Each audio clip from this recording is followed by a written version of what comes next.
and welcome to the Ideal Nutrition Podcast. I'm Leah Higl and I'm here with my co-host Aidan Muir, and today we will be discussing our thoughts on meal plans. So obviously both of us give meal plans to clients. We both work with some form of meal plan a lot of the time. So we're obviously not opposed to the idea, but there are definitely pros and cons to utilizing meal plans. I think we kind of see that argument of like health professionals and fitness people online being very anti-meal plan, like, hey, it doesn't teach you anything about nutrition, etc., too rigid. But I think there's definitely a time and a place for meal plans, and meal plans can look all different kinds of ways. So today we'll just go through, I guess, like the pros and cons of meal plans and kind of just summarize with our general thoughts on them. Yeah. We'll start with downsides and then we'll address those downsides basically and say why we would still do them. Yeah. But with the downsides, the first two are stuff that other people say most commonly, and then the third one is going to be one that I spent a bit of time thinking about. So the first one is they can be restrictive.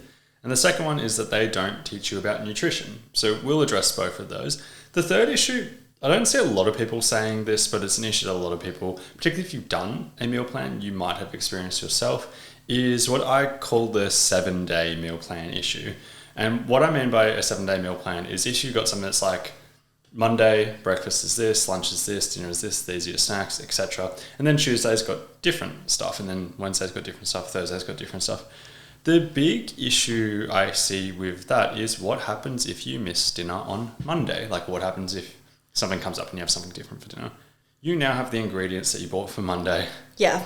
What do you do with those things? Because now Tuesday's a different thing. Are you now a day behind and you just keep everything the same? Or like it creates a few other problems which kind of encourages you to not want to stick to it because the logistics are difficult. Yeah, and I think like going back to the restrictive side of things and kind of countering that is I'd say with meal plans, yes, they can be restrictive if it's done in that very 7-day meal plan kind of way where it's very prescriptive, like you exactly eating this on this day, etc. But meal plans can also be in a flexible way where it's just providing you structure. So not necessarily like being overly restrictive, but providing some kind of structure with different options. That means you maybe don't necessarily need to track, but you can still, meet a certain calorie macro amount. So you can make meal plans more flexible in a way that suits you, your goals, and how you'd like to proceed with your nutrition. Yeah. And using that flexibility and everything like that, like, for example, a dinner on a 7-day meal plan could be like chicken breasts and rice and then vegetables, etc. But does it matter if you use chicken breasts as a protein source, or does it matter if you use fish, for example? If you use white fish, the macros, and it's pretty similar, right? Yeah. If you chose pasta instead of rice, once again, the macros come out relatively similarly. Does it matter if you chose asparagus as a vegetable or broccoli as a vegetable? Like once again, it's going to come out relatively similarly. Like there's so many, that's just one of like hundreds of examples of how you can make it more flexible while getting pretty much exactly the same results as well. Going through other points, as you mentioned, it provides structure.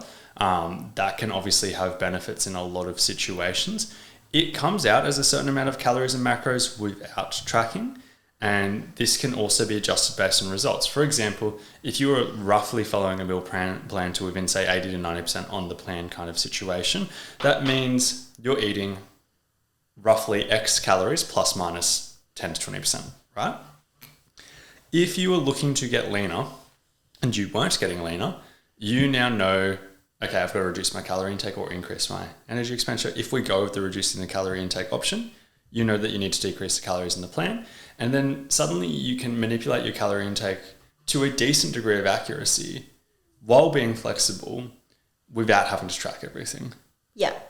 I think that is a pretty solid argument if you are following a flexible meal plan kind of template for an advantage over, say, tracking, which although tracking is more flexible, in other ways, it can also come with other downsides as well. Yeah, I think the pro of, I guess, if we're comparing tracking calories and macros compared to a flexible meal plan, is that the flexible meal plan provides you with a little bit of structure compared to calories and macros, and it's just, you don't need to, it's not as much work for the individual person. And I think taking out some of that work can usually be beneficial. Usually when people are not, I guess, following their nutrition plan and they come and say, oh, I just need more flexibility. Sometimes adding more flexibility and less structure is actually a bit of a downfall. Not always. Sometimes you do need more flexibility, but other times that structure is really beneficial. Yeah, and that structure can also encourage certain behaviors that might be de-emphasized with other certain approaches. Tracking is a good example, right? Because there's more options than just meal plan or tracking, everything like that. But if we're creating a narrative around plans versus tracking, when tracking, you can lose a bit of a focus on things like meal frequency, fiber, micronutrients, pre-workout nutrition, and other things as well. Something I can't remember, it was one of our clients amongst Ideal Nutrition, I can't remember who, but like they were talking about how they don't like wasting their calories earlier in the day because they don't want to run out too early, kind of thing. And then what they were basically doing was having like 25% of their calories before 5 p.m. and 75% after 5 p.m. Mm-hmm. But they were also training in the middle of the day. And it's like, well, with a meal plan structure, you'll end up consuming the same amount of calories. You probably feel better when you train. You probably have more of an emphasis on protein distribution throughout the day. You probably feel less hungry throughout the day. It may or may not impact your ability to stick to it because this is a personal thing, but if I only ate 25% of my calories before 5 p.m., I probably would find it harder to stick to. Me too. Because that's a middle ground where it's not even intermittent fasting or anything like that. It's like you're still trying to eat just a little bit of food. A lot of thoughts around that. But like the meal plan structure can emphasize certain habits. Another example I really like is, say somebody was in a calorie deficit, they didn't have super high needs or anything like that. Let's say they were aiming for roughly 150 grams of carbs in their total calories and macros and everything like that. If we say a serve of fruit, like a larger serve of fruit, say a large banana comes out as like 25 grams of carbs, for example, somebody might look at 2 large serves of fruit and be like, that's 50 grams of carbs. I don't want to waste my carbs on that when I could have Paddle Pops, for example. Yeah. Is a common thing. And I'm not saying calorie tracking and macros and everything like that reduces it down to just calories and macros. It's just the implementation in some cases can end up going down that route. Yeah, and I think flexible meal plans also allows me as a dietitian to just have, I guess, a little bit more control over, things like meal timing, dietary quality, and to, in the process, teach that person about it without it being so much work for them. Like a really good example is I work with plant-based people a lot of the time, so I'm focused on specific at-risk nutrients. If I gave someone calories and macros and said, okay, and also plus all of these things that you need to do to meet your dietary quality needs, your vitamins and minerals, that all of a sudden seems like a lot of work. Or I could give them a plan that already meets all of their needs, is still flexible, and then they can go away and start utilizing that. And in the process of working together, start learning about why I've done certain things. So you're getting the results almost faster, or like you're getting from point A to point B faster, and you can learn about everything in the process. So there's still an opportunity for education and learning. I think the criticism of meal plans not teaching you anything about nutrition is a bit silly because no individual approach teaches you about nutrition. Exactly. It's like this logic isn't about teaching about nutrition. It's ideally you learn a lot about nutrition while also implementing with your nutrition. Yeah, and I guess the same argument can be made against tracking calories and macros, and that doesn't necessarily teach you anything about dietary quality. So same arguments can be made, and there's pros and cons with both, and I think it's just all about what works for you best as an individual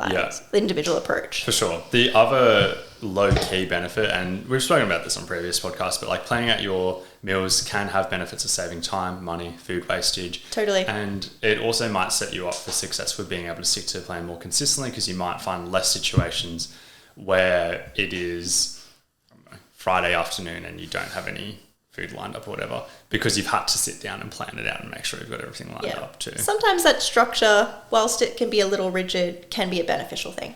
Yeah, easy. Should we summarize? Yeah, so I think like overall, this is a nice short, sharp one, but overall meal plans, they have a time and a place. They can be used to provide structure, meet certain requirements for specific goals, and they can also be used to educate people about nutrition.